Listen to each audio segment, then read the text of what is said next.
Now, coverage you can count on. This is 12 News Now at 5. Developing news, 3 people shot inside their homes, followed by a police chase, and a suspect shot and killed by officers. We're learning more about what happened and who was involved. We have live team coverage of this ongoing investigation. Plus, I tried to save his life at 6 in the morning. I was covered in his blood. I was the only one trying to save his life. claims of a cover-up. New at 5, we're hearing from the local woman charged with killing her boyfriend, a Boston police officer. And we're still holding on to dry weather, but also tracking a line of showers near Springfield, Mass. They'll be tracking through our area next 2 to 3 hours. We'll get a closer look coming up. We continue tracking developing news out of Johnston tonight on a triple shooting. Good evening and thank you for joining us. I'm Mike Montecalvo. And I'm Shannon Heggie, live in Johnston at the scene of that triple shooting. You can still see a police presence and crime scene tape set up behind me here on Legion Court, where we know 3 people were shot this morning. One of those people, a 15-year-old girl, survived, but we know 2 adults are dead tonight, as is the suspect. We're told that suspect was killed not far from here on the Cranston-Johnston line while trying to escape from police. Officers shot and killed him. And we have team coverage tonight. Leslie is at that second shooting scene where this all ended, and Target 12 investigator Tim White is looking deeper into what happens for the officers involved in that deadly shooting. But first, I want to bring in my colleague Anita Buffoni. Anita, you've been here since this morning. By all accounts, since we've been here, it seems like a quiet neighborhood. I can only imagine how devastating this is for the community. Many of the neighbors stopping here to get a glimpse of this active crime scene that's been taking up the majority of this residential area for the day. We have learned that the suspect is identified as James Harrison, and although the police are not announcing the identities of those victims, we have learned one of the victims is Harrison's mother. We also learned that police have responded to the street just hours before this triple shooting. A large perimeter is set up around 2 homes on Legion Court in Johnston, the scene of a triple shooting early Wednesday morning. The shooting catching the attention of neighbors. It's just unfortunate to see that this is a continuing thing happen everywhere, but you never think it touches home until it's right around here.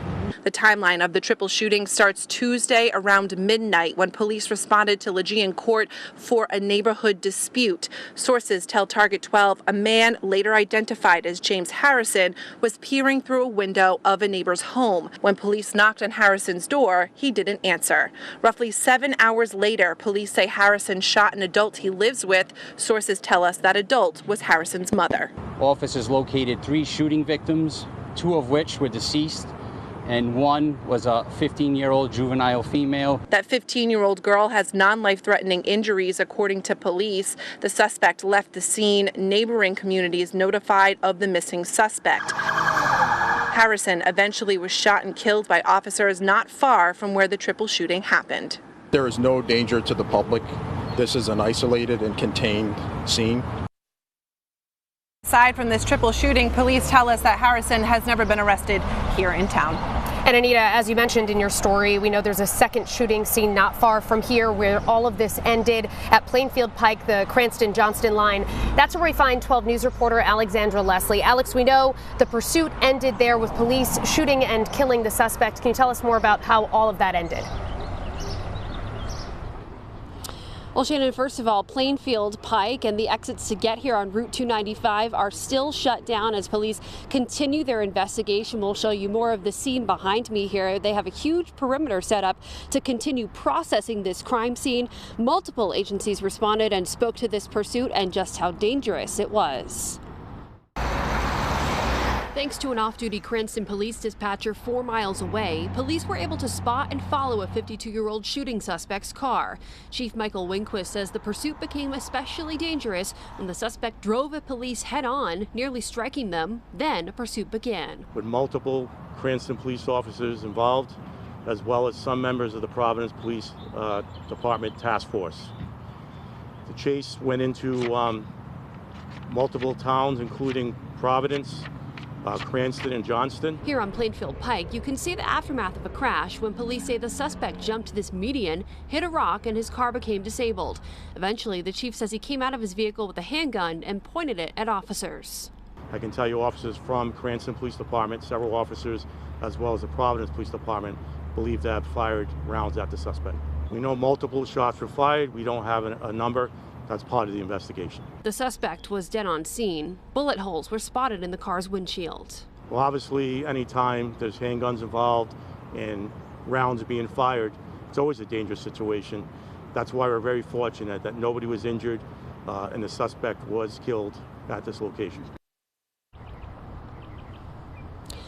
The suspect's car is still on scene in Cranston tonight, and the investigation will continue by taking a look at police body-worn cameras as well as taking a look at bystander video. We're told that bystander was rushed to safety by officers. Shannon, back to you. Alex, thank you. And we want to go in depth now with the Target 12 investigators. We're learning more details about how many officers were involved in the shooting of that suspect and how these sensitive investigations are handled. I want to send it back to the studio now with Target 12 investigator Tim White and what he's learning tonight. Tim? Shannon, as with most departments, it is Cranston Police policy to place an officer on administrative leave when they are involved in a shooting. And because of the nature of this dramatic incident, Colonel Michael Winquist tells me he could have more than a half dozen officers on leave pending the outcome of this investigation. After 9 Wednesday morning, police officers were involved in a chase with shooting suspect James Harrison. It ended in a crash on Plainfield Pike. Shots fired. Shots fired. 10-4. Shots fired. As with any use of force incident, the Attorney General's office has now assembled an investigative team to determine if the shooting was justified. Because this is an officer-involved shooting, the Attorney General's review protocol has been invoked. Deputy Attorney General Adee Goldstein says, along with their office, the State Police and Cranston and Providence Police will be involved in the use of force probe. So we just go through the investigation. It's going to be thorough. We have multiple prosecutors involved in it already and on scene. Cranston police say several officers fired multiple rounds at Harrison, along with a Providence police officer assigned to the fugitive task force who was nearby. Harrison was armed with a handgun when he was shot, according to Cranston police. Evidence from the use of force investigation can be presented to a grand jury for review, but that is up to Attorney General Peter Nerona. Grand jury proceedings, keep in mind, are secret, so that would prevent his office from providing details about their investigation. I'm Tim White. Let's send it back to Shannon live in Johnston.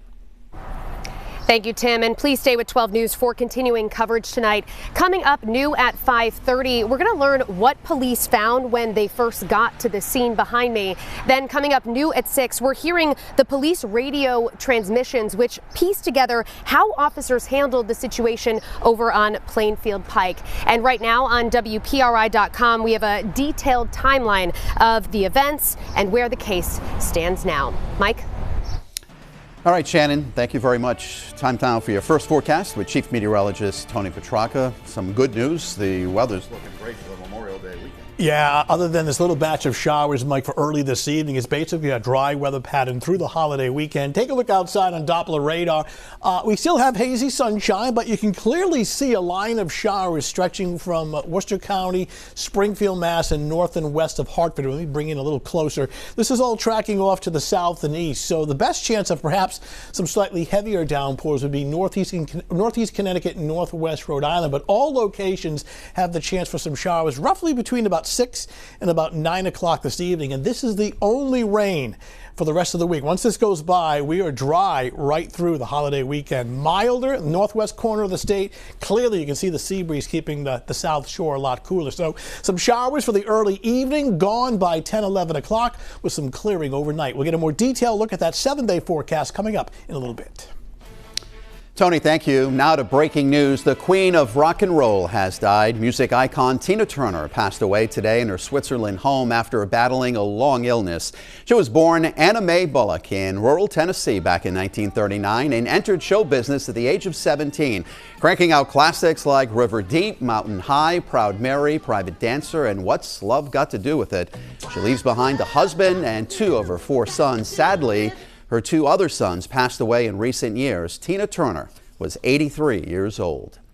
Mourners gathered at a memorial in Uvalde, Texas to honor the many lives lost 1 year ago today. 19 kids and 2 teachers were killed by a gunman at Robb Elementary School, making it Texas's deadliest school shooting ever. Police were criticized after they waited over an hour to enter the building when the shooter was inside. The district permanently closed the school and plans for a new one are in the works. All other schools in the city were closed today. New at 5, for the first time, we're hearing from the Mansfield woman who's accused of killing her boyfriend, a Boston police officer. Karen Reed is charged with second-degree murder and vehicular manslaughter. She was in court today for a pretrial hearing. Prosecutors allege she hit John O'Keefe with her vehicle and killed him during a snowstorm in January of last year. His body was discovered in a pile of snow outside the Canton home of a Boston police officer who hosted a gathering there that night. She claims police are covering it up. Me and my family and my attorneys and my team have marshaled every resource to get to the truth. It just feels like no one else wants it. Karen, just to be clear, you didn't do it. We know who did it, Steve. We know. And we know who spearheaded this cover-up. You all know. Yes, we do. And no, she didn't do it. No, she didn't do it. This is an innocent woman. She didn't do it. I tried to save his life. Yeah. I tried to save his life at 6 in the morning. I was covered in his blood. I was the only one trying to save his life. Prosecutors accused the defense of trying to send the court on a, quote, fishing expedition to further a conspiracy theory. The next pretrial hearing is scheduled for July 27th. Turning now to sports, the Celtics are still in it. They came from behind to win Game 4 of the Eastern Conference Finals last night. New at 5, we're hearing from the head coach. Taylor Begley joins us now live in studio. Taylor? Yeah, Mike, the Celtics live to see another day, forcing a Game 5 in the Eastern Conference Finals. Now they'll look to do something that has never been done in the NBA before, and that's come back from a 3-0 deficit. It didn't look promising after the first half last night, but the Celtics rode a dominant 18-0 run in the third quarter to flip this game on its head. Jason Tatum had a game-high 33 points, another clutch performance in an elimination game for the Celtics star. He averages just under 30 points over 14 career elimination situations. The C's will need another performance like that tomorrow night at home to stay alive. Head coach Joe Mazzulla says he's confident in his team's experience together. Just a togetherness, a communication. These guys have been around each other a long time. They have an understanding and a perspective about the situation that we're in and what it takes, and they just stick together. The Eastern Conference Final shifts back to Boston tomorrow night, where the Celtics will look to get their first win of the series on home court. Tip-off from the Garden is set for 8:30. We'll have more coming up in sports. In studio, I'm Taylor Begley, 12 News.